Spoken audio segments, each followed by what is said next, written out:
ಈಗ ನಿನ್ನೆ ಎಲ್ಲ ದೆಹಲಿಯಲ್ಲೇ ಇದ್ರು ಸಚಿವರುಗಳು. ಈ DCM ಬಗ್ಗೆ ಏನಾದ್ರು ಪ್ರಸ್ತಾಪ ಮಾಡಿದ್ರು ಸರ್? ಇಲ್ಲ, ಆ ರೀತಿ ಏನಿಲ್ಲ.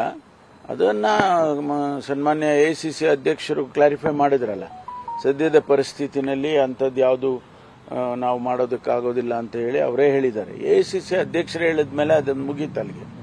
ಅದನ್ನ ಮತ್ತೆ ಮುಂದುವರ್ಸೋದೇನಿಲ್ಲ.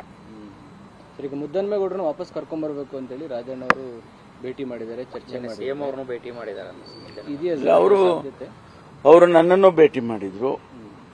ನಮ್ಮ ಮನೆಗೆ ಬಂದಿದ್ರು ತುಮಕೂರಲ್ಲಿ. ಅಲ್ಲಿಂದ ಅದಾದ್ಮೇಲೆ ಅವರು ಅಧ್ಯಕ್ಷರನ್ನ, ಮುಖ್ಯಮಂತ್ರಿಗಳನ್ನೆಲ್ಲ ಭೇಟಿ ಮಾಡಿದ್ದಾರೆ. ನಾವೆಲ್ಲ ಒಂದು ಒಮ್ಮತದಿಂದ ಒಂದು ತೀರ್ಮಾನ ತಗೊಳ್ತೀವಿ. ಅವರನ್ನ ಪಕ್ಷಕ್ಕೆ ಬರೋದಕ್ಕೆ ನಮ್ದೇನು ತಕರಾರಿಲ್ಲ. ಅಧ್ಯಕ್ಷರ ಜೊತೆ ನಾನು ಮಾತಾಡಿದ್ದೇನೆ.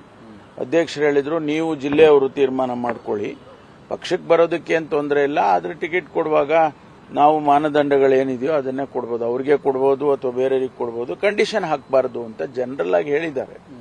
ಆದ್ರಿಂದ ಅವ್ರು ಬರೋದಕ್ಕೆ ನಮ್ದು ಯಾರ್ದು ಅಬ್ಜೆಕ್ಷನ್ ಇಲ್ಲ. ಜಯಚಂದ್ರ ಅವರು ವಿರೋಧ ವ್ಯಕ್ತಪಡಿಸ್ತಾ ಇದಾರಲ್ಲ ಸರ್, ಅವಶ್ಯಕತೆ ಇಲ್ಲ ಅಂತ.